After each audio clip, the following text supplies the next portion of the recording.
अस्सलाम वालेकुम स्टूडेंट्स। तो आज हम पढ़ने जा रहे हैं टाइप्स ऑफ ऑपरेटिंग सिस्टम्स, जो कि हमने लास्ट लेक्चर में कुछ डिस्कस किए थे, जैसे कि single user operating system, multi user operating system, multitasking. तो आज का type of operating system is real time operating system, जिसको हम और टॉस भी बोलते हैं। अब ये रियल टाइम ऑपरेटिंग सिस्टम कौन से ऑपरेटिंग सिस्टम है? ये वो वाले ऑपरेटिंग सिस्टम है जहाँ पे रिजिड टाइम की ज़रूरत पड़ती है कि कोई ऑपरेशन परफॉर्म हो। Means input immediately affects the output. जो ही आपने इनपुट दे दिया, तुरंत ही प्रोसेसिंग हो जाएगी और आपको आउटपुट मिल जाएगा। That means processing time is very small between the user command and the output. आपने इनपुट दिया, जल्दी प्रोसेसिंग हो जाएगी और आपका आउटपुट मिल जाएगा। That means time is rigid here. And it's used in those fields, like it's used in machinery, it's used in scientific instruments, it's used in industrial systems. ठीक है, this is all about the RTOS.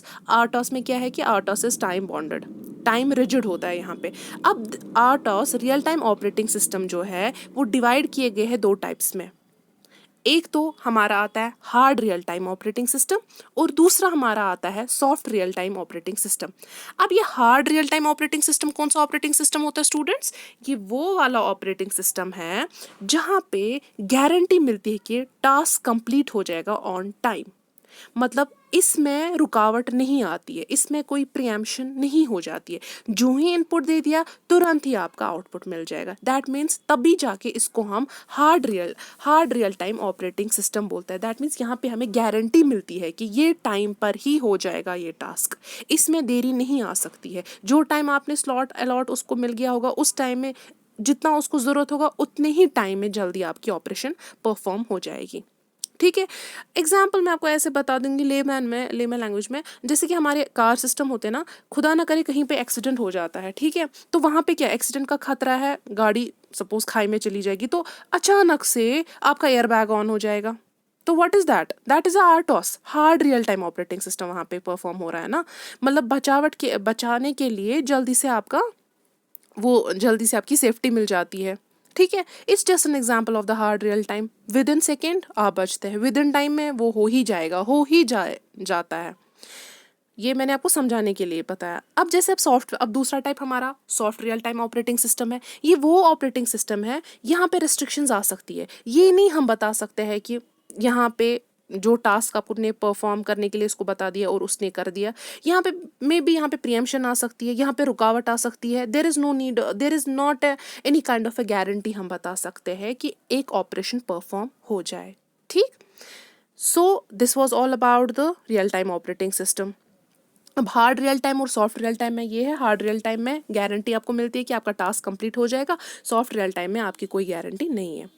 Now move to the another operating system, that is distributed operating system. Distributed operating system वो operating system है जहाँ पे बहुत सारे systems एक साथ connect होते हैं। ठीक है, suppose connect क्या मतलब, अगर मैंने यहाँ पे लिखा है कि one can open file which are not present in their system but in other devices connected in the network. एक नेटवर्क में सपोज बहुत सारे सिस्टम्स एक साथ कनेक्ट है, एक फाइल उस सिस्टम में नहीं है, वो with the help of a network उस नेटवर्क में वो एक्सेस कर सकता है दूसरे सिस्टम से। ठीक है, this is about the distributed operating system. Suppose या आप बता सकते हो फेलियर ऑफ एक सिस्टम कोई इफेक्ट नहीं करेगा उस नेटवर्क में, उस डिस्ट्रीब्यूटेड सिस्टम में आप दूसरा सिस्टम का यूज कर सकते हो। That means failure of one system doesn't affect the other system if you are in the network, if you are connected in the network. तभी जाके नाम से ही समझ आता है, it's the distributed type of the operating system. एक के effect होने से दूसरे पे कोई प्रॉब्लम नहीं हो सकती। You can use the another system if you are in a network. ठीक, अब हम नेक्स्ट ऑपरेटिंग सिस्टम हमारा है embedded operating system. Embedded operating system वो operating system है, basically these are the special type of operating system and this type of operating system are built into large systems. ठीक है, जैसे कि हमारे machines है, they are limited to a single specific functions like our ATM, like in AC machines में हम बता सकते हैं। ठीक है, एम्बेडेड ऑपरेटिंग सिस्टम वो ऑपरेटिंग सिस्टम है, ये बेसिकली एक स्पेशल ऑपरेटिंग सिस्टम है, एक स्पेसिफिक टास्क करता है। एटीएम से आप अपने पैसे कलेक्ट कर सकते हो, आप बिलिंग मतलब एक स्पेसिफिक टास्क करेगा ना, एसी पता ही है, मशीन वो स्पेसिफिक मशीन स्पेसिफिक टास्क करेगी. So it's a type of the embedded operating system, is a special operating system. ठीक. We have the another operating system that is a network operating system. What's network operating system? इसका आप बता सकते हो main मकसद, primary purpose इसका है कि आप एलो कर सकते हो फाइल्स. जैसे कि you are in a network, आपने जैसे नेटवर्क सुनेंगे ना, like we have the local area network, we have the वैन, we have the wide area network, we have the MAN, we have the various types of the networks. So this network operating system वो operating system है जहाँ पे आप एक server के साथ बहुत सारे क्लाइंट्स जुड़े होते हैं. सपोज एक सर्वर आप इमेजिन करो एक सिस्टम है, एक सिस्टम के साथ बहुत सारे छोटे छोटे सिस्टम्स कनेक्टेड होते हैं. ठीक है. सिंपल से एग्जाम्पल, हमारा सपोज हम एक कॉलेज में पढ़ते हैं, एक यूनिवर्सिटी की बात करो, एक यूनिवर्सिटी में एक डिपार्टमेंट है एडमिनिस्ट्रेशन डिपार्टमेंट. एडमिनिस्ट्रेशन डिपार्टमेंट को आप कंसिडर करो एज अ सर्वर सिस्टम. वो कनेक्ट है डिफरेंट डिफरेंट डिपार्टमेंट्स के साथ. ठीक है. कुछ भी एक्सेस, कोई भी इंफॉर्मेशन, कोई भी अथॉरिटी से कुछ भी आपको काम लेगा तो दैट इज डिपेंडेंट ऑन किससे, that is dependent on the administration. वैसे ही नेटवर्क ऑपरेटिंग सिस्टम वो ऑपरेटिंग सिस्टम है, it's having the main server and which is connected to the other client servers. जैसे इन कंपनीज में, हमने आप कंपनीज में जो अवेयर होगा तो उसको समझ आ गया होगा कि एक सर्वर के साथ बहुत सारे क्लाइंट्स जुड़े हुए हैं. So it's a network. अब नेटवर्क ऑपरेटिंग सिस्टम में क्या है कि all the management of file, processing of data, access to sharing files extra performed होती है इन छोटे नेटवर्क में. लेकिन this network is connected to the main server. ठीक है. लैन मैन आपको समझ आ गया होगा, हमारे ऑफिसेस में, कंपनीज में, बैंक्स में एक नेटवर्क है. एक नेटवर्क के साथ, एक मेन सर्वर के साथ बहुत सारे क्लाइंट्स जुड़े होते हैं, बहुत सारे सिस्टम्स जुड़े होते हैं. एक सिस्टम के साथ, सुपर सिस्टम के साथ छोटे छोटे सिस्टम जुड़े होते हैं. तो it's a type of the network operating system. And it's also a secure operating system that helps for working with multiple users. तो ये मैंने आपको समझा दिया. Now we have the another type of the operating system, that's a mobile operating system. Mobile operating system, like we have with the advancement in the field of technology, like currently what we are using the mobile operating system, जैसे हमारे smartphones में जो operating system है Android है, like we have the iOS. These are the types of the mobile operating system and they are helping in So this mobile operating system, they are designed in a manner so that they can help a small device work efficiently. This was all about the types of operating system. ठीक है. अब operating system के बाद हम पढ़ेंगे थोड़ा बहुत scheduling के बारे में. ठीक. शेड्यूलिंग से पहले आपके साथ मैं डिस्कस करूंगी, जैसे कि मैंने आपको बताया कि ऑपरेटिंग सिस्टम का एक मेन फंक्शन क्या है प्रोसेस मैनेजमेंट के लिए. And what is a process? When a process is actually a program in execution, that is process. ठीक. मे बी कभी कभार आपको ये क्वेश्चन भी आ सकता है ऑब्जेक्टिव में, ये प्रोसेस को कैसे रिप्रेजेंट किया जा सकता है इन ऑपरेटिंग सिस्टम में. Actually each process is represented in an operating system bye its own PCB, जिसको हम प्रोसेस कंट्रोल ब्लॉक बोलते हैं. मीन्स हर एक प्रोसेस रिप्रेजेंट होता है इन ऑपरेटिंग सिस्टम में कैसे? Bye its own PCB, process control block. अब ये प्रोसेस कंट्रोल ब्लॉक क्या होता है स्टूडेंट्स? ये प्रोसेस कंट्रोल ब्लॉक वो होता है जो इन्फॉर्मेशन आपकी स्टोर करता है. ये बेसिकली एक डेटा स्ट्रक्चर है.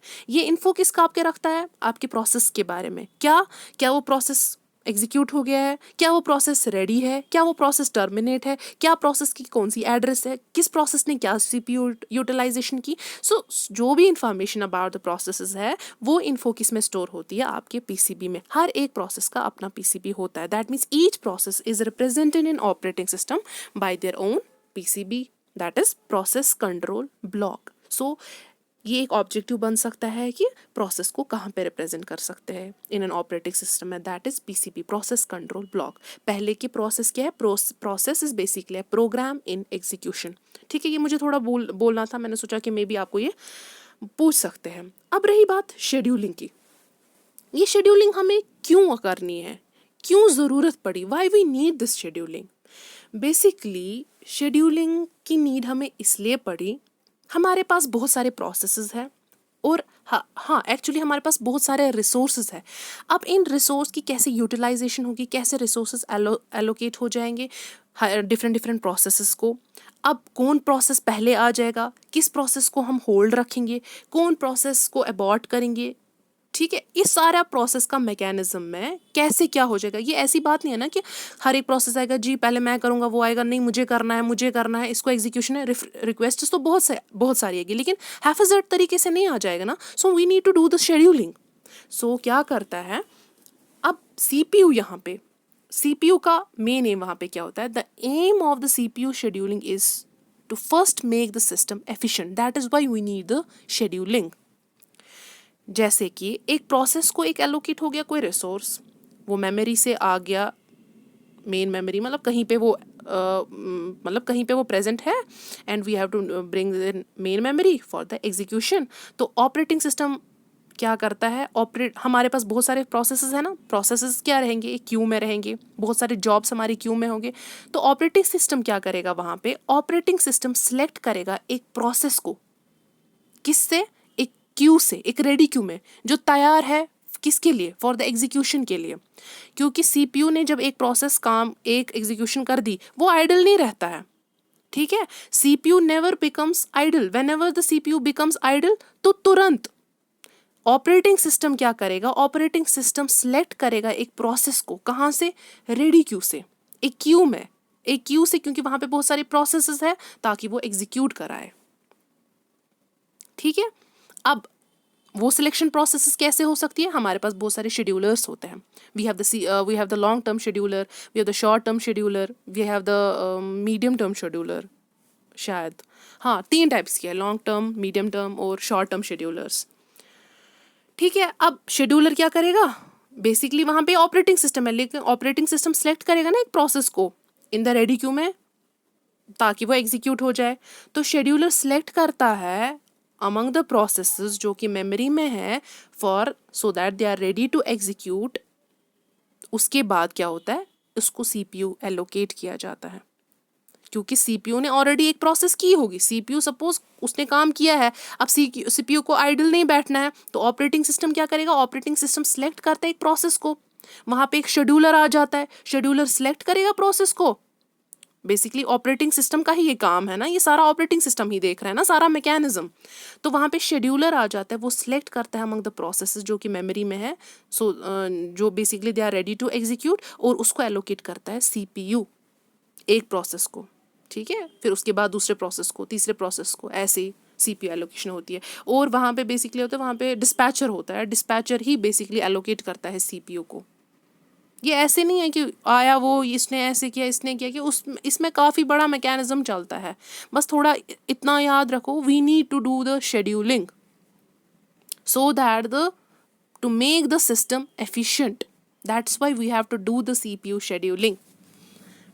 और ये कब होता है students, when the CPU becomes idle, operating system select करता है प्रोसेस कहाँ से, रेडी क्यू से, ताकि वो एग्जीक्यूट हो जाए, ठीक है। अब उसके बाद शेड्यूलिंग कॉन्सेप्ट्स, ये था शेड्यूलिंग के बारे में कि शेड्यूलिंग हमें क्यों करनी पड़ती है हमारे पास, क्योंकि बहुत सारे रिसोर्सेज है और हमें सीपीयू कभी आइडल नहीं रहता है, तो तभी जाके शेड्यूलिंग हो जाती है। और इसमें क्या है कि ऑपरेटिंग सिस्टम आपका सिलेक्ट करता है प्रोसेस आपकी क्यू से, और सिलेक्शन होती है अकॉर्डिंग टू योर शेड्यूलर कि किसको कौन सी प्रियोरिटी देंगे, किसको क्या देंगे, तो उसी हिसाब से शेड्यूलिंग हो जाती है। तो प्रियोरिटी का मैं वहाँ पे भी आ जाऊँगी, तो कैसे क्या हो जाएगा, किस बेस पे शेड्यूलिंग हो जाती है। अब इसमें भी शेड्यूलिंग के टाइम कुछ डिसीजंस हो जाती है, कोई डिसीजंस में ना डिसीजंस फॉलो होती है। अब वो डिसीजंस क्या है, प्रोसेस स्विच हो सकता है फ्रॉम स्टेट टू स्टेट। यहाँ मैंने लिखा है, अभी बस ये देख लो, I mention here process switch from running to waiting, running to ready, waiting to ready, process terminate. है क्या ये तो मैं आपको बता रही हूँ, ये शेड्यूलिंग के डिसीजंस है, लेकिन है क्या, लेट्स मूव। ये मैं आपको कैसे समझाऊंगी, this is the process state diagram. देखो स्टूडेंट्स, ये हमारी प्रोसेस स्टेट डायग्राम है। जब एक प्रोसेस तैयार है, एक प्रोसेस आ गया जो कि हमें एग्जीक्यूट करना है, that means process is new, we have to execute it, ठीक है। अब ये क्या है, ये चला गया रेडी स्टेट में, एक नई प्रोसेस है, ये किस में चला गया है, एक रेडी स्टेट में। एक सिंगल प्रोसेस को मैं समझाने के लिए आपको समझा रही हूँ। एक प्रोसेस है, स्टार्ट हो गया ना, एक नई प्रोसेस है, वो रेडी हो गई, सीपीयू अलॉट हो गया इसको, तो ये रनिंग स्टेट में आ जाएगा। रनिंग स्टेट में मतलब क्या, वहाँ पे प्रोसेसिंग होगी, वहाँ पे एग्जीक्यूशन होगा, जो भी इसको करना है, मतलब फॉर द एग्जीक्यूशन के लिए उसको हम बताएंगे it's in running state. Execution हो गई तो प्रोसेस क्या हो जाएगा, प्रोसेस टर्मिनेट हो जाएगा, मतलब खत्म।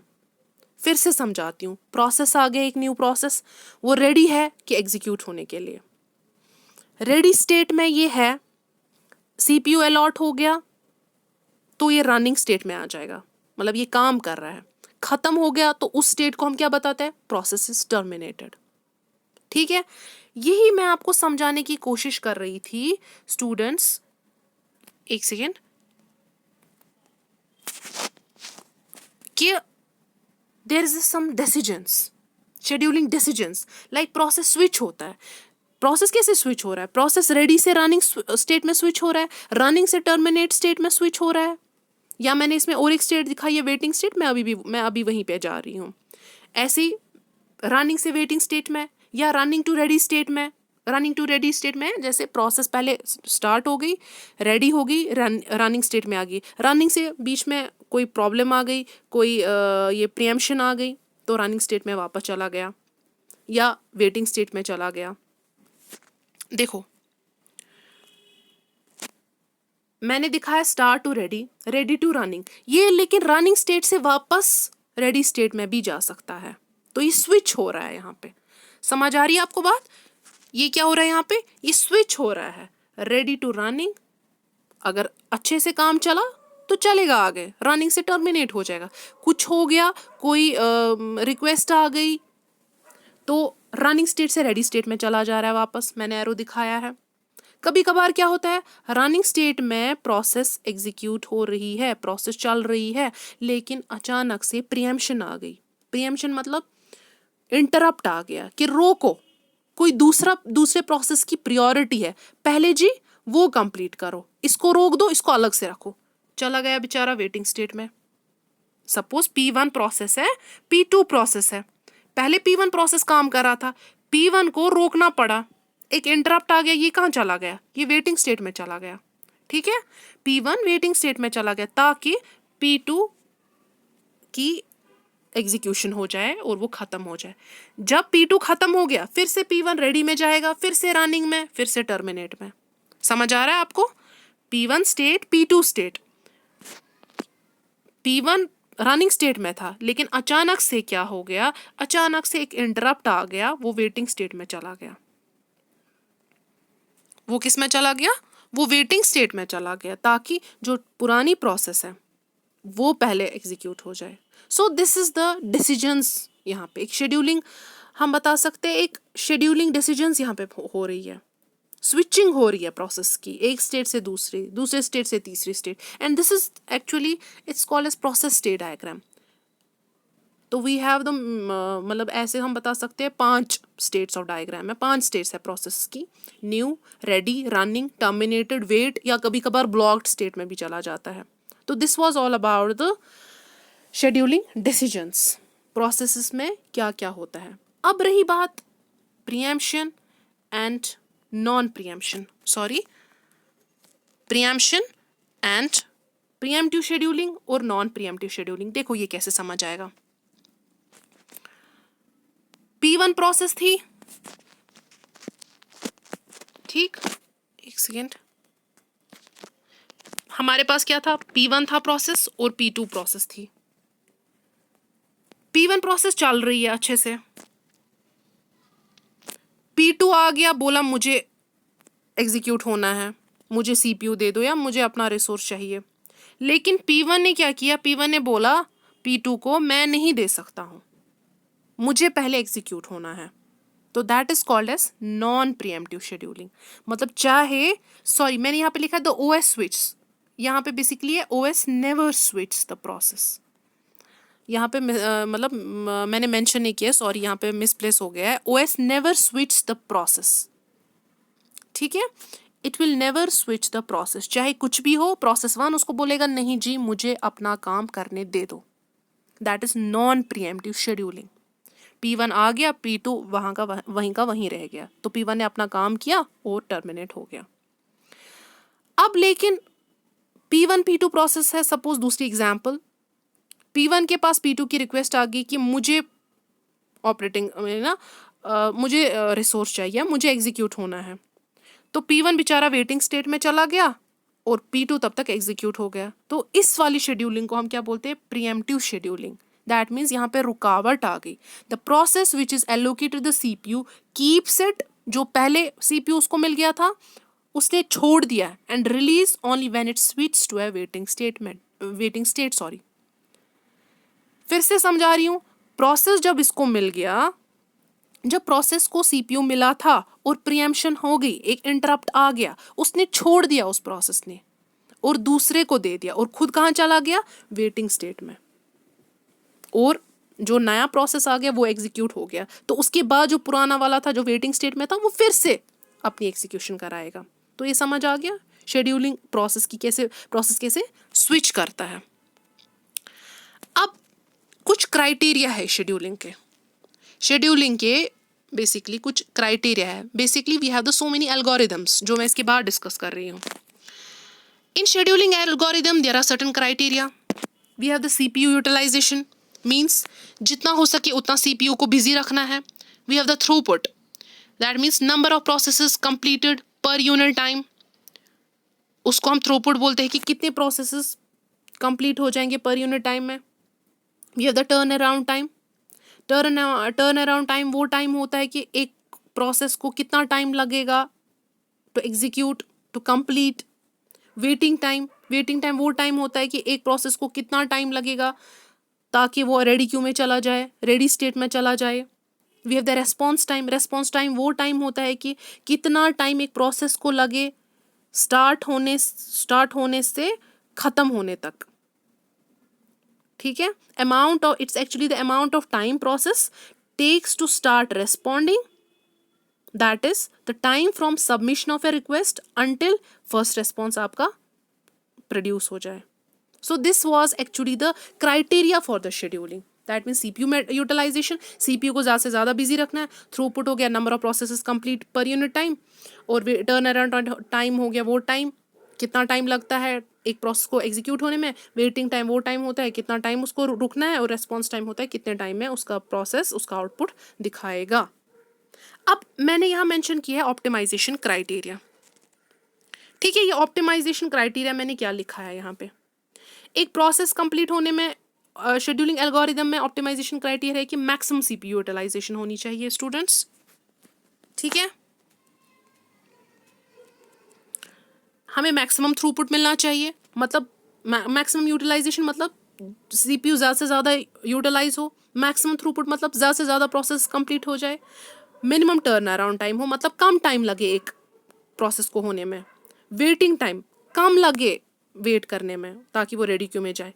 मिनिमम रेस्पॉन्स टाइम, हमें कम टाइम लगे एक फर्स्ट रेस्पॉन्स को प्रोड्यूस होने में। So this is the basically optimization criteria. मतलब ये चीज़ें अगर होगी दैट मीन्स आपका शेड्यूलिंग एल्गोरिदम परफेक्टली बहुत अच्छे से काम कर रहा है, आपकी शेड्यूलिंग बहुत अच्छे से हो रही है। जब आपके पास मैक्सिमम यूटिलाइजेशन हो जाएगी प्रोसेसेस की, मैक्सिमम थ्रूपुट मिलेगा, मिनिमम टर्न अराउंड टाइम मिलेगा, मिनिमम वेटिंग टाइम मिलेगा, एंड मिनिमम रेस्पॉन्स टाइम।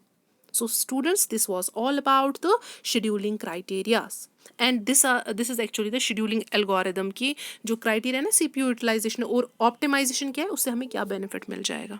ठीक, अब रही बात पहला algorithm।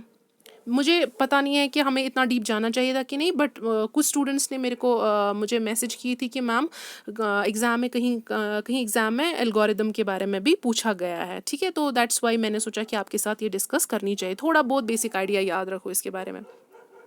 So first algorithm is the first come first service scheduling.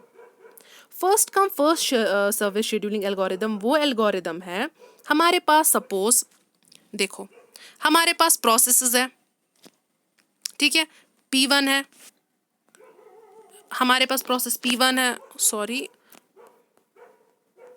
हमारे पास P1 है, P2 है, it's not working, sorry, P1 है, P2 है, P3 है, ठीक है। फर्स्ट कम फर्स्ट सर्विस वो बता रहा है जो प्रोसेस पहले आ जाए according to the scheduling algorithm वो पहले एग्जीक्यूट होना चाहिए। दैट मीन्स पहले P1 आ गया, अगर पहला P1 आ गया तो पहले P1 को एग्जीक्यूट करा दो, फिर P2 आ गया, फिर P3 आ गया। That means in the order, first come first service, first serve scheduling algorithm. That means suppose we have the processes that are arriving in the order P1, P2, P3, so पहले P1 execute हो जाएगा, फिर P2, फिर P3। और हाँ, यहाँ पे sorry, यहाँ पे बेसिकली जो मैंने दिखाया है ना ये 0, 24, 27, ये मिसप्लेस हो गया है वहाँ पे। एक्चुअली इसको हम गैंट चार्ट बोलते हैं। अगर हम इनको ग्राफिकली रिप्रेजेंट करना होता है ना एल्गोरिदम को कि और प्रोसेसेस कैसे, सॉरी ग्रैंड चार्ट नहीं, गैंट चार्ट, इसको हम गैंट चार्ट बोलते हैं, GANNT, GANNT, गैंट चार्ट। इस प्रोसेस को अगर हम ग्राफिकली रिप्रेजेंट करें, ये ना ऐसे, ये ना आप इसको इस पे भी दिखा सकते हो ग्राफ, किया हम इसको ग्राफिकली बता सकते हैं। इसको क्या, इस चार्ट को हम क्या बोलते हैं, गैंट चार्ट। देखो मैंने यहाँ पे दिखा दिया 0 to 24, दैट मीन्स P1 को कितना टाइम लग गया, सपोज ये सेकेंड्स में काम कर रहा है, 24 सेकेंड्स लगे P1 को एग्जीक्यूट होने में। फिर उसके बाद P2 हो रहा है, इसको 27 सेकेंड्स लगे, दैट मीन्स 24 + 3, 27 सेकेंड्स। फिर P3 को कंप्लीट होने में क्या लगे, 30 second, that means P1, P2, P3, that means they are executing in the order, processes arrive हो गए ऑर्डर में। तो पहले P1 को 24 सेकेंड लगे, P2 को 27 लगे और P3 को 30 लगे। टोटल में मैं दिखा रही हूँ, मतलब ये बेसिकली गैंट चार्ट से रिप्रेजेंट। आप ऐसे भी बता सकते हो, P1 का 24 बर्स्ट टाइम आया, P2 का 3 आ गया, P3 का 3 आ गया। रिप्रेजेंट मैंने ऐसे किया। आप बेसिकली इसको ध्यान में मत रखो, इतना ज़्यादा नहीं सोचना, इतना आपको नहीं पूछेंगे। This is a deep concept, कैसे शेड्यूलिंग कैसे दिखाना है, बस इतना याद रखो। FCFS जो होता है it's based on the first come first service scheduling algorithm. That means P1 का बर्स्ट टाइम, मैंने यहाँ मेंशन किया burst time. What is the burst time? Burst time होता है एक प्रोसेस को कितना टाइम लग गया है for the execution, that is called as the burst time. तो P1 का बर्स्ट टाइम क्या है, 24, whether it's a milliseconds, जो भी टाइम इस पे कितना टाइम इसको लग गया होगा, it's based on the you know questions तो ऑपरेटिंग सिस्टम में नहीं आ जाएंगे ऑन एल्गोरिदम, पूछ सकते हैं फर्स्ट कम फर्स्ट सर्विस में क्या है, ये बेसिकली इन ऑर्डर में वर्क करता है। हाँ, अब ये चीज़ इस तरह पे आएगी बात स्टूडेंट्स, क्या ये प्रीएम्प्टिव शेड्यूलिंग है कि ये नॉन प्रीएम्प्टिव है? नॉन प्रीएम्प्टिव क्या होता है, जो कोई भी इंटरप्ट आ जाए ये नहीं मानेगा। तो जो शेड्यूलिंग एल्गोरिदम है ना FCFS, ये नॉन प्रीएम्प्टिव है, कोई भी इंटरप्ट आएगा ये नहीं मानेगा, जो ऑर्डर पे आया, जो पहले आया वो पहले एग्जीक्यूट हो गया, चाहे दूसरा कितनी भी कोशिश करें नहीं हो सकता। प्रीएम्पशन नहीं है, it's not an pre-emptive algorithm, it's non pre-emptive algorithm, ठीक है, it's non pre-emptive.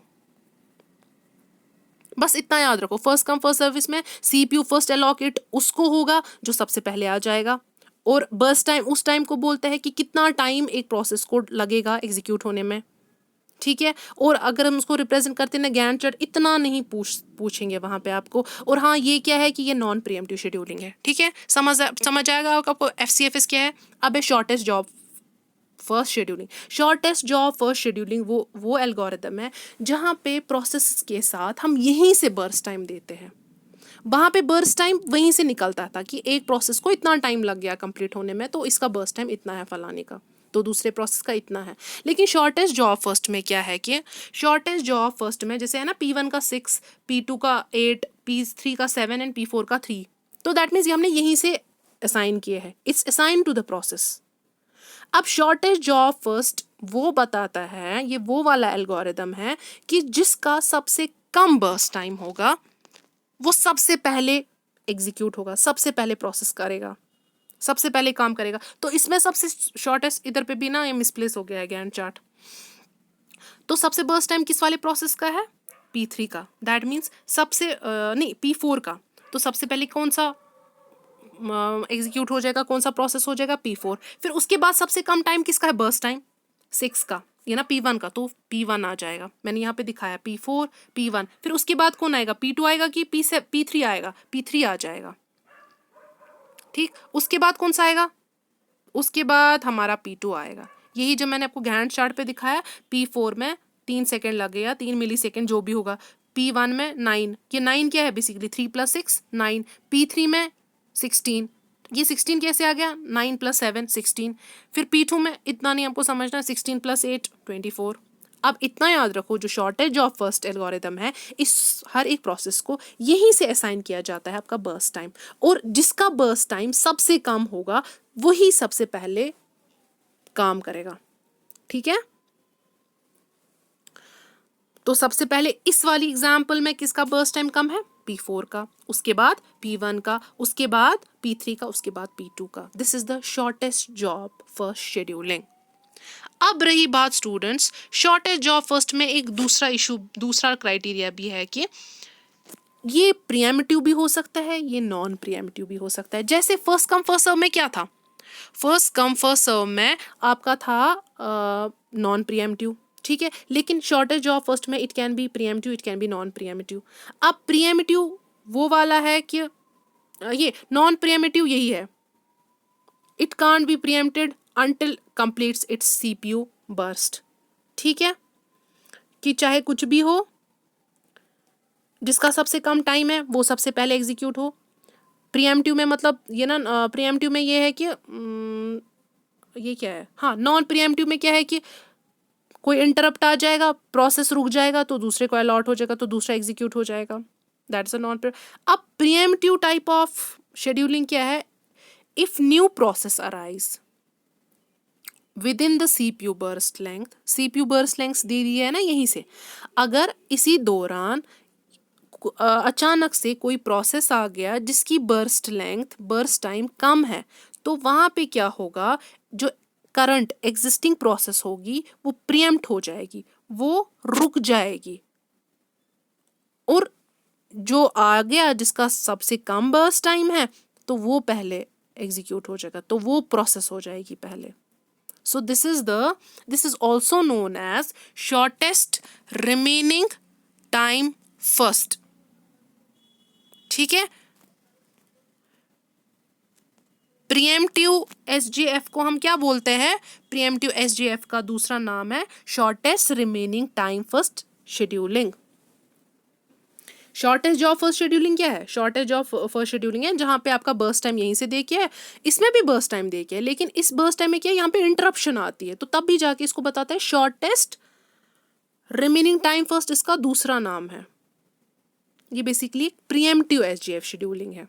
SJF basically क्या है, SJF is the shortest job first scheduling, जिसका बर्स्ट टाइम सबसे कम है वो पहले शेड्यूल हो जाएगा। ऑपरेटिंग सिस्टम क्या करेगा, वहाँ पे पहले वो वाला प्रोसेस को लाएगा क्यू में, उसको अलॉट हो जाएगा CPU। ठीक है, that's a non pre-emptive type.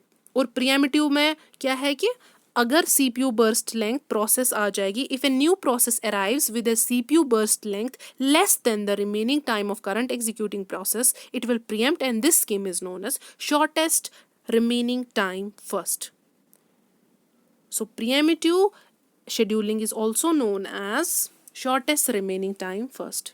ठीक है, shortest job first and shortest remaining time first एक डिफरेंट चीज़ है, उसमें भी CPU बर्स्ट लेंथ है, इसमें भी CPU बर्स्ट लेंथ है, लेकिन शॉर्टेस्ट रिमेनिंग टाइम फर्स्ट में प्रीएम्प्शन हो जाती है। ठीक है, अब हाँ, मैंने यहाँ पे और भी एक चीज़ लिखी है, शॉर्टेज ऑफ फर्स्ट में मैंने लिखा है the difficulties knowing the length of the next CPU burst. Basically ये बहुत मुश्किल काम होता है, बर्स्ट टाइम को यहीं से असाइन करना, ज़्यादातर हम ये यूज़ नहीं कर सकते हैं। ठीक है, it gives a minimum waiting time for a set of processes, ये इसका प्रोसेस है, और ये क्या है कि हमें यहीं से बर्स्ट टाइम देना पड़ता है, तो ये ठीक बात नहीं है।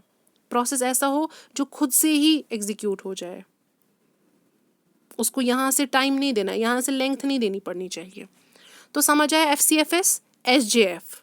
आई वॉन्ट टू जस्ट गिव एक क्लू, एक थोड़ा बहुत एक फ्लो दे रही हूँ एल्गोरिदम्स के बारे में। FCFS algorithm, shortest job first algorithm, preemptive SJF scheduling, that is also called as shortest remaining time first, and we have the another scheduling,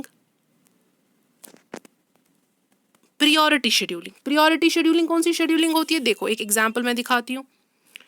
burst time दे के हमें P1 का 10 है, P2 का 1 है, P3 का 2 है, इसकी तरह आपको नहीं देखना है बर्स्ट टाइम्स क्या क्या देखी है। प्रियोरिटी वहीं से देती है, प्रियोरिटी शेड्यूलिंग में वहीं से प्रियोरिटी देती है। On the base of the priority process पहले एग्जीक्यूट होगा। तो सबसे प्रियोरिटी पहले किसकी है? P2 की, क्योंकि है तो देखो यहाँ पे आप कंफ्यूज हो जाएंगे, P2 का भी बर्स्ट टाइम 1 है, P4 का भी बर्स्ट टाइम 1 है, लेकिन उधर पे आपको ध्यान नहीं देना है। आपको देखना है कि प्रियोरिटी किसको दी है। प्रियोरिटी हमें किसको दी है? सबसे पहले P1 को। तो सबसे पहले क्या एग्जीक्यूट हो जाएगा? सॉरी, सबसे पहले आपका P2 हो जाएगा। फिर कौन सा है प्रियोरिटी बेस पे? नंबर 2 पे P5, फिर उसके बाद P1 नंबर 3 पे, फिर P3 नंबर 4 पे, फिर P4 नंबर 5 पे। On the base of the priority scheduling हो जाती है। ठीक है। सो प्रियोरिटी इज एसोसिएटेड, मतलब हर एक के साथ एक नंबर एसोसिएट हो जाता है, मतलब प्रियोरिटी नंबर एक इंटीजर नंबर एसोसिएट होता है, तो उसी के हिसाब से शेड्यूलिंग हो जाती है। अब ये भी क्या हो सकती है? ये भी प्रीएम्प्टिव हो सकती है, ये नॉन प्रीएम्प्टिव हो सकती है। अब दूसरी चीज, स्टारवेशन और एजिंग क्या होती है? स्टारवेशन और एजिंग, अगर प्रोसेसेस है, ठीक है, कोई एक हमारे पास बहुत सारी प्रोसेस है, ठीक है, अब जो बेचारा प्रोसेस जिसकी लो प्रियोरिटी होती है उसको काफ़ी टाइम लगता है वेट करने में, मतलब वो काफ़ी टाइम को वेट करता है एग्जीक्यूट होने में, या कभी कभार हो ही नहीं जाती है, तो वो एक स्टारवेशन फेज में चला जाता है। स्टारवेशन में मतलब बेचारा खत्म, भूखा। लो प्रियोरिटी प्रोसेस में never execute because we have the abundant of processes. अगर प्रियोरिटी शेड्यूलिंग हो जाएगी on the base of priority, आ रही है एक एक प्रोसेस, जो बेचारा लो प्रियोरिटी वाला है वो क्या करेगा? They will never execute, they will end up in as starvation, मतलब उसकी स्टारवेशन हो जाएगी। So there is a problem. अब दूसरी चीज़ है, अब इस प्रॉब्लम को कैसे हटा सकते हैं? इसका सोल्यूशन क्या है? We have the aging concept. What is aging? हम प्रियोरिटी की टाइम, मतलब प्रियोरिटी जो टाइम है वो बढ़ाएंगे। ठीक है। एजिंग बेसिकली क्या है? जो प्रियोरिटीज है वेटिंग टाइम, वेटिंग प्रोसेस की, वो हम इंक्रीज करेंगे। सो स्टारवेशन, जिन प्रियोरिटी, जिन प्रोसेस को जो प्रोसेस एग्जीक्यूट ही नहीं होते हैं उनका सोल्यूशन क्या है? Aging. To solve this problem the priorities of waiting process gradually increased. ठीक। This was all about the priority scheduling. We have the another scheduling, that is a round robin. अब round robin scheduling क्या है? Round robin scheduling वो scheduling होती है, हम एक process को एक टाइम स्लॉट देते हैं जिसको हम क्वांटम भी बोलते हैं, यहीं से देते हैं, चाहे वो 2 सेकंड का हो, 20 सेकंड का हो, 30 सेकंड का हो, 10 का हो, 1 का हो, कुछ भी दे सकते हैं, उसको हम टाइम क्वांटम बोलते हैं। राउंड रॉबिन शेड्यूलिंग वो शेड्यूलिंग होती है, एक प्रोसेस को एक क्वांटम टाइम दिया जाता है, उसी के हिसाब से वो प्रोसेस एग्जीक्यूट होती है। अब देखो P1 का बर्स्ट टाइम क्या है? 53 है, P2 का 17 है, P3 का 68 है, P4 का 24 है। लेकिन देखो राउंड रॉबिन कैसे काम करेगा? P1 सपोज P1 आ जाएगा, टाइम क्वांटम से काम करेगा। टाइम क्वांटम क्या है? इसको 20-20 सेकंड के बाद 20-20 सेकंड के बाद छोड़ना है और दूसरे प्रोसेस को टाइम देना है। सपोज P1 का बर्स्ट टाइम 53 है, लेकिन टाइम क्वांटम क्या है कि आप 20-20 सेकंड के बाद प्रीएम्प्ट हो जाओगे। पहले P1 क्या लेगा? 20 सेकंड, प्रीएम्प्ट हो जाएगा, चला जाएगा P2 के पास। P2 को 17 सेकंड ही है यहाँ पे, तो टाइम क्वांटम 20 है, तो P2 प्रोसेस एग्जीक्यूट हो जाएगा, खत्म हो जाएगा। फिर उसके बाद जाएगा P3 का बर्स्ट टाइम है 68, लेकिन टाइम क्वांटम के हिसाब से 20 चलेगा ये, तो वहाँ कितना बचा? 48 रुक जाएगा। फिर P4 को वहाँ पे प्रीएम्प्शन हो जाएगी, P4 के पास जाएगा, दैट इज 24, तो 20 का क्वांटम चला जाएगा, तो बच गया क्या? 4। फिर से आ जाएगा P1 पे बचा था 33, 53 में से 20 काटो, वहाँ बचेगा 33, तो फिर से 20 चला जाएगा टाइम क्वांटम। तो each process get a small unit of CPU time, that is called as time quantum. जो ही ये टाइम खत्म हो जाता है, इलैप्स होता है, प्रोसेस प्रीएम्प्ट होता है और एंड होता है, और उसके बाद दूसरी प्रोसेस हो जाती है। टाइम क्वांटम आ जाएगा, रुक जाएगा, दूसरी प्रोसेस में चलेगा, टाइम क्वांटम आ जाएगा, वो इलैप्स होके फिर चला जाएगा, और ये कंटिन्यू कंटिन्यू टिल आपकी सारी प्रोसेस का बर्स्ट टाइम खत्म होता है। ठीक है, तो दैट मीन्स ये एग्जाम्पल कैसे आपको समझ आएगी, इतना नहीं समझना है, इतना कहाँ आपको पूछेंगे, ये एग्जाम्पल नहीं पूछेंगे, बस मैं आपको समझाने के लिए बोल रही थी कि राउंड रॉबिन का कॉन्सेप्ट क्या है। राउंड रॉबिन का कॉन्सेप्ट ये है कि एक टाइम क्वांटम दिया जाता है, CPU टाइम दिया जाता है, एक छोटा सा स्लाइस जिसको हम टाइम क्वांटम बताते हैं। जो ही ये टाइम क्वांटम खत्म हो जाए, चाहे बर्स्ट टाइम कितना ही ज़्यादा हो, उसको रोकना है, उसको प्रीएम्प्ट होना है और दूसरे प्रोसेस में चला जाना है, स्विच करना है, दूसरे प्रोसेस को CPU मिलेगा। तो this is called as round robin. ठीक, we have the multi level queue scheduling. Multi level queue scheduling वो शेड्यूलिंग होती है, हमें क्यू को पार्टीशनिंग करता है, दो हिस्से करता है। ठीक है, एक क्यू में हायर प्रायोरिटी वाली शेड्यूल्स होते हैं, हायर प्रायोरिटी वाले प्रोसेस होते हैं, और दूसरे क्यू में लो प्रायोरिटी वाले चले जाएंगे। That means we have the foreground processes, we have the background processes. जो आगे वाले होते हैं फोरग्राउंड वाले, वो इंटरैक्टिव होते हैं, जो बैकग्राउंड वाले होते हैं वो लो प्रायोरिटी के होते हैं। मल्टी लेवल क्यू शेड्यूलिंग वो शेड्यूलिंग होती है, फिर से बता रही हूँ, क्यू की पार्टीशनिंग होती है दो हिस्सों में। एक हिस्से को, ऊपर वाले हिस्से को फोरग्राउंड बता दो, नीचे वाले हिस्से को बैकग्राउंड बता दो। ठीक है, जैसे कि मैंने यहाँ पे दिखाया कि हाई प्रायोरिटी फोरग्राउंड, इसको रख दो बैकग्राउंड।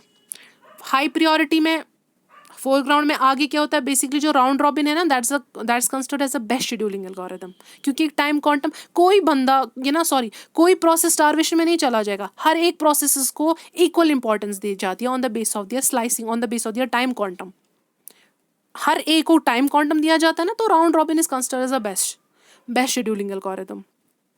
फिर आप बाकी शेड्यूलिंग एल्गोरिथम कोई भी ले लो, ये मैंने बस यहाँ पे एग्जाम्पल के लिए समझाई है कि फोरग्राउंड पे राउंड रॉबिन, बैकग्राउंड पे FCFS। ठीक, इसमें क्या होता है, क्यू की पार्टीशनिंग होती है। Even we have the multi level feedback algorithm. Now this was all about the algorithms concept. अब आपको मैंने क्या बताया, आपको मैंने FCFS बताया जो नॉन प्रीएम्प्टिव होता है, मैंने SJF बताया वो प्रीएम्प्टिव भी हो सकता है, नॉन प्रीएम्प्टिव भी हो सकता है। प्रीएम्प्टिव मैंने बताया कि जिसमें इंटरप्शन आती है, नॉन प्रीएम्प्टिव हो गया है जहाँ पे इंटरप्शन की कोई गुंजाइश नहीं है। That is shortest remaining time first is a non preemptive. Is this non preemptive और preemptive shortest remaining time first is a preemptive. ठीक है, तो FCFS का आ गया कॉन्सेप्ट, SJF का आ गया, शॉर्टेस्ट रिमेनिंग टाइम फर्स्ट का। आप उसके साथ इसके साथ कंफ्यूज नहीं होना कि मैंने वो गैंट चार्ट पे क्या दिखाया, ये कैसे हो रहा है, वो प्लस माइनस, वो बस मैंने आपको समझाने के लिए, उधर पे नहीं जाना है, बस ऐसे दिखाने के लिए दिखाया था। उसके बाद मैंने आपको प्रायोरिटी शेड्यूलिंग बता दी, प्रायोरिटी शेड्यूलिंग बताई, उसके बाद मैंने आपको राउंड रॉबिन भी बताया, मल्टी लेवल शेड्यूलिंग भी बताई, मल्टी लेवल क्यू शेड्यूलिंग भी बताई। ठीक है, this was all about the algorithms. अब आ गया एक छोटा सा कॉन्सेप्ट, दैट्स अ डेडलॉक। अब ये डेडलॉक क्या होता है? डेडलॉक एक ऐसी चीज है, एक प्रोसेस है, मैंने यहाँ पे बताया एक प्रोसेस है जिसके पास एक रिसोर्स है, सपोज रिसोर्स 1 जो इसको दिया है।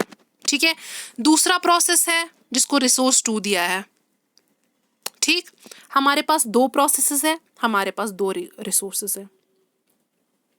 लेकिन प्रोसेस क्या है, एक प्रोसेस चाहता है कि उसको दोनों रिसोर्स मिले, दूसरा प्रोसेस बोलता है उसको भी दोनों रिसोर्स चाहिए, तो बेचारे को क्या करेंगे? तो यहाँ पे एक डेडलॉक आ जाता है। पहले मैं आपको डेफिनेशन बताती हूँ। A process request the resource.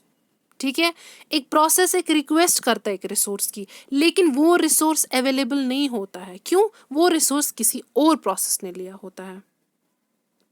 So process को क्या करना पड़ता है? प्रोसेस को एंटर होना पड़ता है इनटू वेटिंग स्टेट।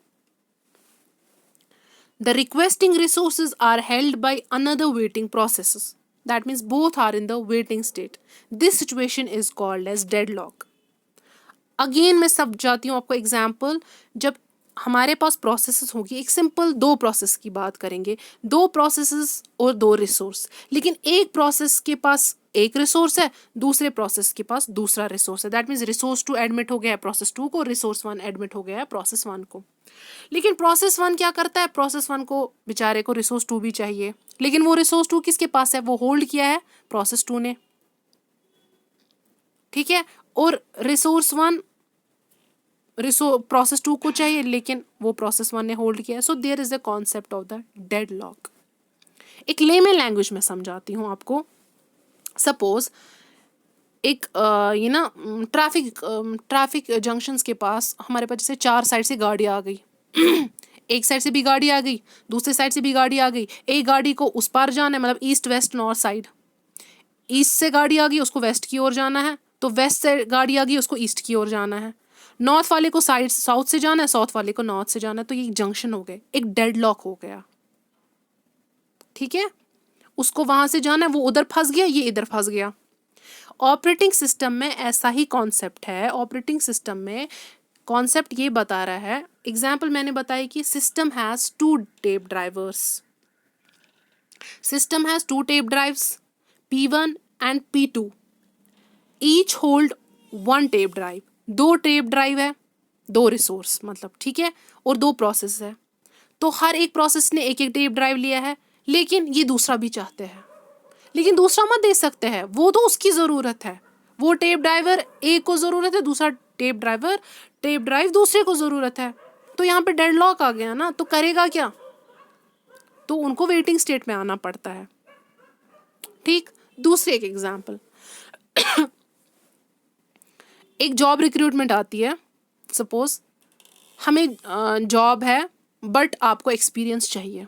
ठीक है, जॉब उसको मिलेगी जिसको एक्सपीरियंस होगा. सपोज अब बंदा आ गया, उसको ज़रूरत है जॉब, लेकिन उसके पास एक्सपीरियंस नहीं है.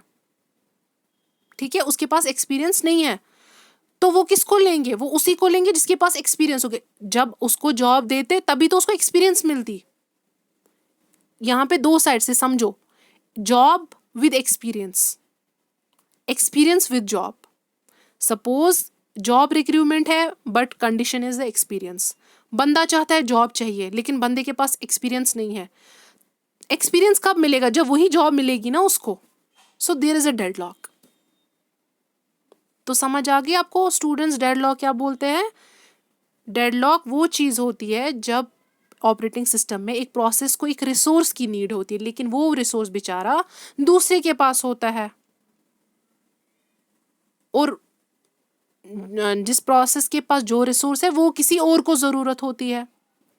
मैंने एक एरो डायग्राम में दिखाई है. Process 1, resource 1 is assigned to process 1, but there is a waiting for the resource 2. But this resource 2 is assigned to process 2 and this is waiting for the resource 1. So there occur a deadlock.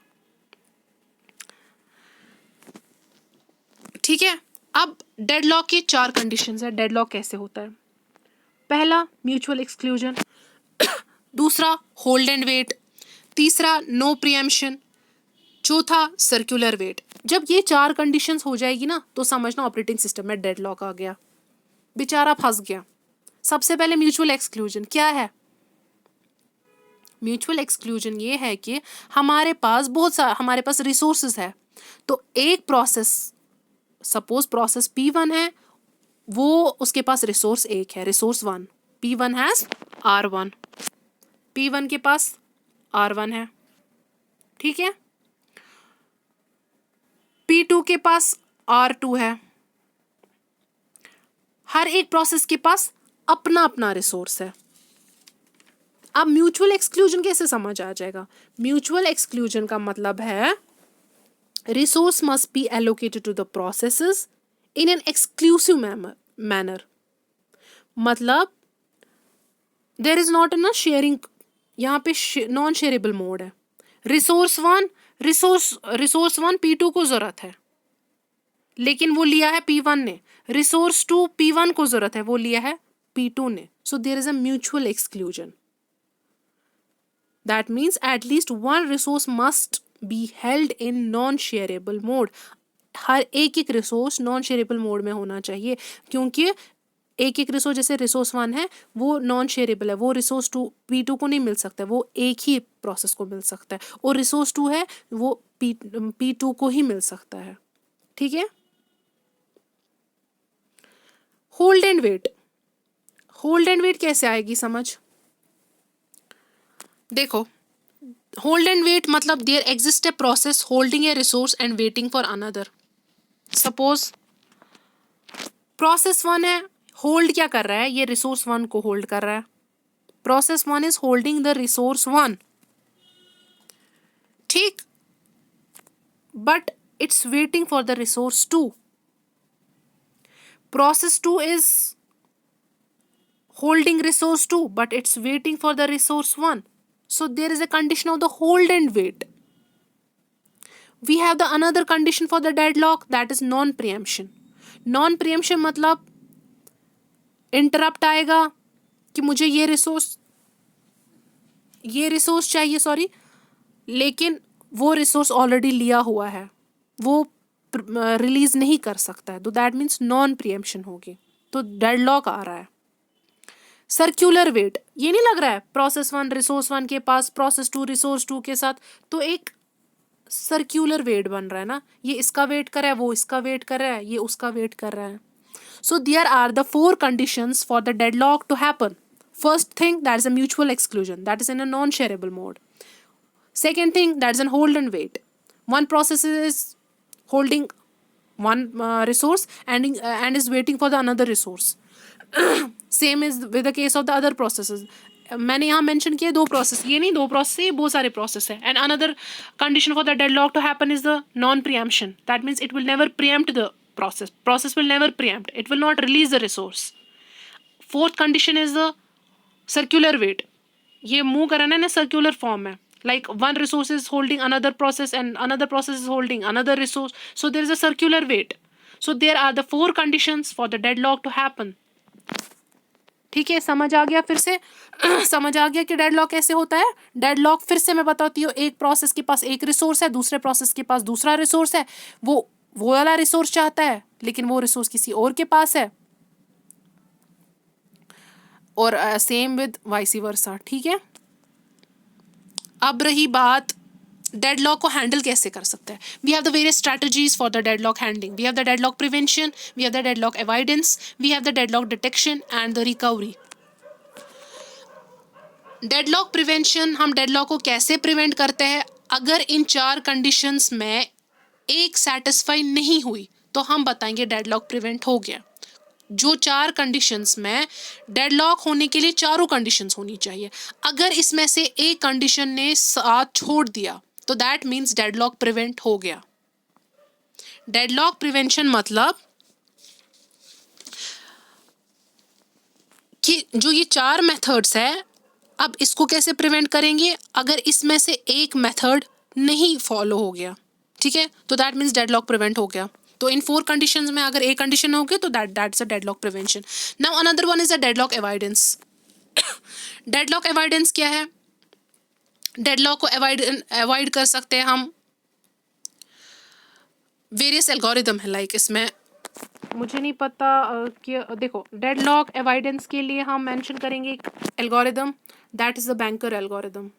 ये बहुत बड़ा concept है, बहुत चीज़ें होती है। Banker algorithm, deadlock avoidance के लिए हमारे पास बहुत सारे एल्गोरिदम है। Let me explain you banker algorithm. देखो, बैंकर एल्गोरिदम कैसे आपको समझ आएगा? Banker as a name as a bank, ठीक है। एग्जाम्पल देखो क्या था बैंकर एल्गोरिदम में, आपको मैं समझाऊंगी ऐसे। हमारे पास बैंक है, तो बैंक में क्या है? बैंक में बहुत सारे अकाउंट्स हैं, अकाउंट होल्डर्स के। तो एक बंदा आ गया, उसको लोन चाहिए बैंक से, ठीक है। बैंक के पास पैसा बहुत है, तो जो भी वहाँ पे होगा, कोई भी अकाउंटेंट या कोई भी बंदा, वो देखेगा कि हमारे पास कितना पैसा है। पैसे देखने के बाद वो लोन जितना, जिस बंदे ने जितनी डिमांड की है लोन की, वो उससे वो डिडक्ट करेगा उस पैसे से। फिर देखेगा जितना पैसा मुझे बच गया, क्या वो पैसा बाकी को मिल सकता है, क्या वो रिसोर्स एलोकेट बाकियों को हो सकता है। क्योंकि अगर कल को दूसरा बंदा आ जाएगा जिसका अकाउंट है वहाँ पे, and they want a loan, क्या मेरे पास वो रिसोर्स है, क्या मेरे पास उतना पैसा है कि मैं उसको भी दे सकूंगा। तो that means there is a proper mechanism of the resource allocation. ऐसा ना हो कि हमें वेट करना पड़े, हमें सर्क्यूलर वेट नहीं करना पड़ना चाहिए। यहाँ पे हमें रिसोर्स एलोकेशन अच्छे से हो जाए। इसमें बैंकर एल्गोरिदम, फिर से एक एग्जांपल हमसे समझा रही हूँ कि बैंक में हमारे पास अकाउंट होल्डर्स के अकाउंट्स है, तो अकाउंट्स में क्या होता है, हर एक अकाउंट होल्डर आ गया, उसको लोन चाहिए। बैंकर क्या देखेगा, मतलब जो वहाँ पे बैंकर होगा वो देखेगा कि मेरे पास उतना पैसा है और वो लोन डिडक्ट करके वो देख लेगा कि उसमें कितना पैसा बच गया और देखेगा कि वो पैसा कल को मैं बाकी बंदों को दे सकूंगा कि नहीं। रिसोर्स एलोकेशन बहुत ही स्मार्टली हो रही है। वैसे ही डेडलॉक को अवॉइड करने के लिए हमें रिसोर्स को इस तरीके से एलोकेट करने हैं, इन ए सेफ स्टेट में, इन ए एफिशिएंट मैनर में। दैट मीन्स सिस्टम को एलोकेट करेंगे रिसोर्सेस, नहीं, सिस्टम एलोकेट करेगा रिसोर्स किन को, हर एक प्रोसेस को, ताकि डेडलॉक ना हो। तो इसमें आ रहा है हमारा डेडलॉक अवॉइडेंस में हमारा बैंकर एल्गोरिदम। तो समझ आया? There exist a safe sequence, मतलब एलोकेट, सिस्टम एलोकेट करेगा रिसोर्स हर एक प्रोसेस को ताकि डेडलॉक ना हो। और डेडलॉक स्टेट क्या होती है? बेसिकली डेडलॉक स्टेट एक अनसेफ स्टेट होती है। Now deadlock detection and the deadlock recovery. Deadlock detection क्या होती है स्टूडेंट्स? डेडलॉक डिटेक्शन हो गया, अगर ये डेडलॉक आ गया ना, मतलब जो कंडीशन होगी, तो दैट मीन्स डेडलॉक हो गया, डिटेक्ट हो गया। अब रिकवर कैसे करेंगे? आपको लगेगा इस प्रोसेस से डेडलॉक आ रहा है, खत्म कर दो उसको, अबॉर्ट कर दो, टर्मिनेट कर दो उस प्रोसेस को और निकालो उसको, तो डेडलॉक की रिकवरी हो जाएगी ना। तो समझ गए? These are the simple basic idea. पढ़ने के लिए तो बहुत कुछ है, इससे भी हम इससे ज़्यादा भी पढ़ा सकते हैं। Like we have the resource allocation graph, we have the wait for graph, we have so many things. Like मैं आपको बस थोड़ा बहुत एक जनरल आइडिया दे रही थी, डेडलॉक क्या होता है, डेडलॉक की क्या कंडीशंस, 4 कंडीशंस है, और डेडलॉक को कैसे प्रिवेंट कर सकते हैं। फिर से डेडलॉक को प्रिवेंट कैसे कर सकते हैं? तो अगर एक कंडीशन नहीं सेटिस्फाई, कोई भी कंडीशन सेटिस्फाई नहीं हो गई, तो दैट मीन्स हमने डेडलॉक को प्रिवेंट किया। डेडलॉक अवॉइडेंस के लिए हमारे पास बहुत सारे एल्गोरिदम है, like we have the banker's algorithm. मैंने बैंकर एल्गोरिदम को समझाने के लिए एक बैंक की एग्जाम्पल दे दी। हमें बैंकिंग एल्गोरिदम में डेडलॉक अवॉइडेंस में क्या होता है? हमें रिसोर्स की एलोकेशन, सिस्टम एलोकेट करता है resource in a safe state में। डेडलॉक डिटेक्शन में डेडलॉक को डिटेक्ट करके उसकी रिकवरी कैसे कर सकते हैं? रिकवरी हम करेंगे बाय अबॉर्टिंग या by terminating the process. This was all about the simple, एक general idea about the deadlocks. ये था ऑपरेटिंग सिस्टम सारा। हमने ऑपरेटिंग सिस्टम पढ़ी, हमने उसकी फंक्शंस पढ़े, हमने टाइप्स ऑफ ऑपरेटिंग सिस्टम पढ़े, हमने एल्गोरिदम्स पढ़े ऑपरेटिंग सिस्टम की, हमने डेडलॉक पढ़ा, एक छोटा सा कॉन्सेप्ट। अब कौन कौन से ऑपरेटिंग सिस्टम है? Like we have the Microsoft Windows. Microsoft Windows क्या है? इट्स अ ऑपरेटिंग सिस्टम जो डेवलप किया है माइक्रोसॉफ्ट ने, ठीक है। इसके बहुत सारे वर्जन्स है ना, इसके ये क्या बोलते हैं, इसके ना विंडोज़ के। सो रिसेंटली जो हमारा विंडोज़ का ये वर्जन है, दैट इज़ वर्जन 10 और जो ओल्ड वर्जन था दैट इज़ 1.0। और देखो क्या होता है, जब एग्ज़ाम के साथ साथ क्या होता है, आप जो ये लेटेस्ट वाली चीज़ें, तो नहीं, लेटेस्ट वाली चीज़ें देख लेनी चाहिए कि तब तक अपग्रेडेशन ना, न्यू चीज़ें भी आ जाती है। We have the Macintosh, Mac operating system. ये वो वाला ऑपरेटिंग सिस्टम है that's created by the Apple in 1984 by Steve Jobs. अब मैकिंटॉश ऑपरेटिंग सिस्टम ये वो वाला ऑपरेटिंग सिस्टम है जो क्रिएट किया था एप्पल ने 1984। एक तो कौन था ये इसका मतलब जिसने ये बनाया, that is Steve Job and Steve Wozniak. तो इसके भी बहुत सारे वर्जन्स हैं और इनके जो वर्जन्स आ रहे हैं वो बेसिकली OS X में आते हैं। ऐसे इसके बहुत सारे लेटेस्ट कौन सा है, न्यू कौन सा है, ऐसे कि न्यू वर्जन जो मैक का है that is big sir, that is जिसका लॉन्च हो गया था 12 नवंबर 2020। इवन बहुत सारे ऑब्जेक्टिव्स में ऐसे भी आपने देखा होगा कि हाई सिरा, ऐसे ही जो ओल्ड देखा होगा वो आपने चीता देखा होगा मोस्टली, मतलब ऐसे बहुत सारी बुक्स में अभी ना यही मेंशन किया गया है, चीता वगैरह। आप कोडेक भी देख सकते हो, कोडेक इज़ अ ओल्ड। सो ये लेटेस्ट न्यू का है ना, ये आप देख ले देना साथ साथ में। So this was about the Mac operating system. ठीक, we have the another operating system that is a Unix. Unix is a Unicode information computing system code and Unix is truly the base for the operating system, जैसे कि like Ubuntu, Solaris, ये हमारे बहुत सारे ये वाले operating system है जहाँ पे यूनिक्स का बेसिक रोल है। ये डेवलप किया था इन 1970 बाय केन थॉमसन, डेनिस रिची ने, कहाँ पे AT&T लेबॉर्ट्रीज में। It was originally, और ये it's was meant for the programmers, not for the we peoples, like non programmers के लिए यूनिक्स बस की बात नहीं है. It's based on the CUI, that's a command line interface. और जो विंडोज़ था ना, Windows is based on the GUI, graphical user interface. That I had already discussed about the user interfaces, GUI and the CUI. And we have the in Unix, the source code is proprietary. मैंने आपको बताया that's a close source software, कि जिसका हमारे पास source code नहीं पता होगी, ठीक है, जो हम मॉडिफाई नहीं कर सकते हैं. We have the Linux operating system. Linux operating system वो ऑपरेटिंग सिस्टम है जो बिल्ड किया है लिनक्स टॉरवल्ड्स ने, और ये ओपन सोर्स सॉफ्टवेयर है. ओपन सोर्स सॉफ्टवेयर मतलब ये फ्री, जिसका फ्री सोर्स कोड अवेलेबल हमें हमारे पास है, कि जिसमें हमें मॉडिफिकेशन भी कर सकते हैं, कुछ भी चीज़ें कर सकते हैं, डिस्ट्रीब्यूट करके न्यू भी मतलब डिस्ट्रीब्यूट करेंगे by with help of some certain modifications. Its functionality and similar to the Unix. ये थोड़ी बहुत ऑपरेटिंग सिस्टम बस याद रखना, लेटेस्ट न्यू इसमें देख लेना, पुराना और नया. और ये थे हमारे पास डेस्कटॉप, हम इसको बता सकते हैं. ये हम we have the these are the desktop operating system, this Windows, Mac, Unix, Linux. And we have the another operating system, that's the disk operating system, MS-DOS, Microsoft Disk Operating System. ये पहला operating system है जो कि हमारे PCs में चला था. और ये किसने बनाया था? हमारे IBM वालों ने. कब? इन 1981. एंड दिस ऑपरेटिंग सिस्टम जो था ये सिंगल यूज़र और सिंगल टास्किंग बेस्ड था. इसमें क्या था? ऑब्वियसली पहला पुराना था, और तो ये CUI बेस्ड ही होगा ना, कमांड लाइन टाइप. अब इसमें क्या थी कि फाइल्स को जो स्टोर किया जाता था वो रेस्ट्रिक्टेड थी 8 characters. They are restricted to 8 characters. और इसका जो फाइल नेम है that is divided into 2 parts, that's primary and the secondary name. Primary name restricted to 8 characters and the secondary name उसकी एक्सटेंशंस होती थी. लाइक प्राइमरी नेम और secondary name को differentiate किया जा रहा था. सो क्या था कि फाइल नेम जो था वो डिवाइड हो गया था इन 2 parts, primary and secondary name, और वो सेपरेट हो गया है प्राइमरी और secondary name with a dot. और सेकेंडरी नेम में जो सेकेंडरी नेम बेसिकली क्या है कि इसकी एक्सटेंशंस है, जैसे EXE हमारा executable file, we have the COM, that's a command file, we have the document file DOC. तो this was all about the MS-DOS, that's Microsoft disk operating system. अब ये कौन सी थी हमारे पास? हमारी desktop operating system, Windows, Mac, Linux, Unix, MS-DOS. अब इसके बगैर हमारे पास मोबाइल ऑपरेटिंग सिस्टम्स कुछ है, जैसे कि एंड्रॉयड है, सिम्बियन है, iOS है, ब्लैकबेरी. जैसे कि एंड्रॉयड है वो किसने बना है? गूगल ने. और एंड्रॉयड का फाउंडर कौन है? दैट्स एंड्रॉयड, ये ना एंड्रॉयड का फाउंडर जो है वो है रूबिन है. गूगल का फाउंडर कौन था? That is Larry page and Sergey Brin. और इसका एंड्रॉयड का पहला version, that's the first version was alpha and the latest is A11. ये चीज़ भी आप याद रखो. एंड्रॉयड का जो लोगो है ना, जिसको मैस्कट बोलते हैं, that's a bug droid. Bug जैसा होता है ना, जब हम एंड्रॉयड का सबने देखा होगा ना वो बग जैसा, तो वो कौन सा मैस्कट है? That's a bug droid. We have the Symbian.